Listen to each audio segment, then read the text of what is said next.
You didn't lose control. The truth is, you never had it. Ever snapped over something stupid? Like dropping your keys and suddenly the world ends? Or maybe you said things you didn't mean, words that hit harder than you wanted, and 5 minutes later, you're sitting there like, what the hell just happened? It's almost like you're watching yourself from the outside, like a passenger in your own meltdown. That feeling, that storm inside your chest, it's not a weakness. It's not that you're broken or that you lack character. No, it's something way simpler. You just never learned how to deal. Nobody pulled you aside and said, hey, when life punches you in the face, here's how to not punch back blindly. Instead, they handed you pressure, deadlines, expectations, heartbreak, failure, and just tossed you into the chaos like, good luck, kid. No manual, no pause button, just go. But here's the twist.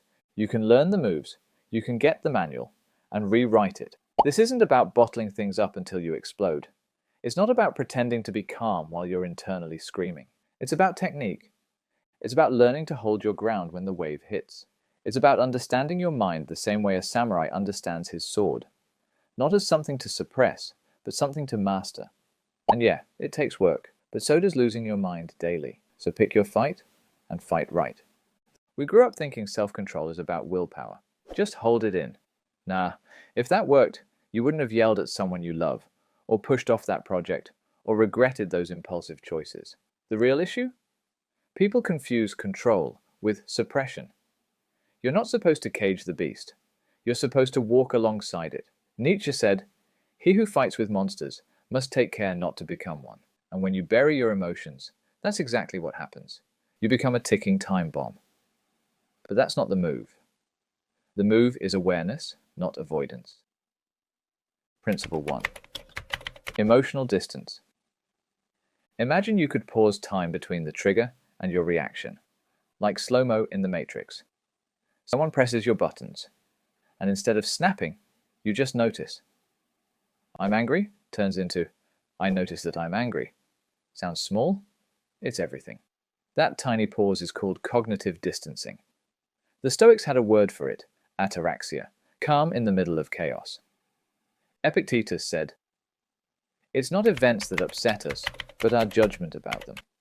That shift, it gives you power. Suddenly, you don't just react, you respond, and the world starts to look different.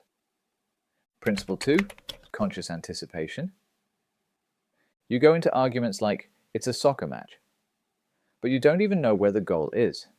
No wonder you lose focus, lose your cool, sometimes even lose your job.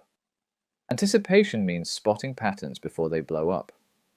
Musashi, the legendary samurai, studied his enemies before the fight. Not just their moves, but their minds. You can too. Before a tense situation, ask yourself, what's this person likely to do? Sounds basic? Barely anyone does it. They just wing it. But if you predict, you control. If you control, you steer. Simple. Principle 3. Strategic breathing. Control your breath and you control your body. Control your body and you control your mind. Sound like motivational BS? Nope. This is neuroscience. Fast, shallow breaths trigger fight or flight. Slow, deep breaths trigger rest and digest, your parasympathetic nervous system. That's the shift from chaos to clarity. Try this. Inhale for 4 seconds. Hold it. Exhale for 6. Again. Feel that calm creeping in? Exactly. The world didn't change. You changed how you face it. Principle 4. Purposeful action. What's the point of staying calm if you're headed in the wrong direction?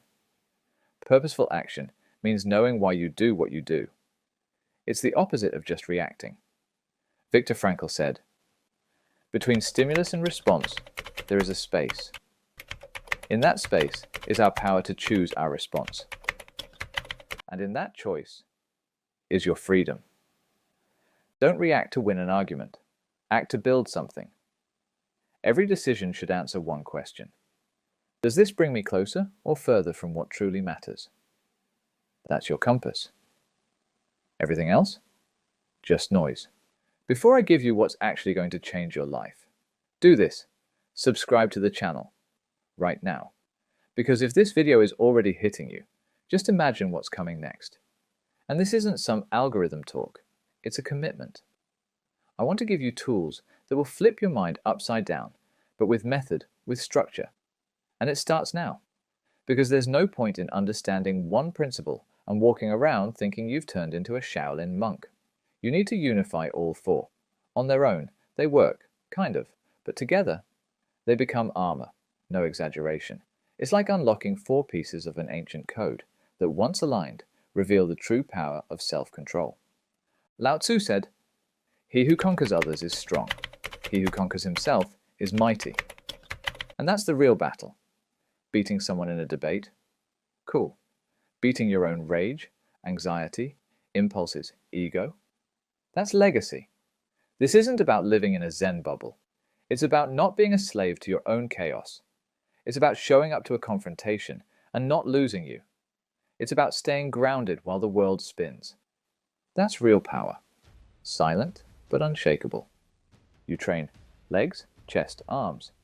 But who's training focus, presence, calm? Nobody gave you that gym. So here it is, Musashi's 4 principles, reloaded for real life. Emotional distance, conscious anticipation, strategic breathing, purposeful action. Pick one today. Use it in a tough conversation, a stressful moment, a big decision. Will it hurt? Yup. Will you mess up? Probably. But every time you choose to respond instead of react, you level up. You stop being just another triggered person and start becoming someone no chaos can touch. Closing. Real control is quiet. Real control doesn't shout. It doesn't need to. It just moves. While others scream, it watches. While others react, it decides. While others lose it, it locks into purpose. Being calm in a loud world, that's rebellion. Staying centered when the world's losing it, that's a revolution. And maybe, just maybe, that's what the world really needs right now. Less reaction, more direct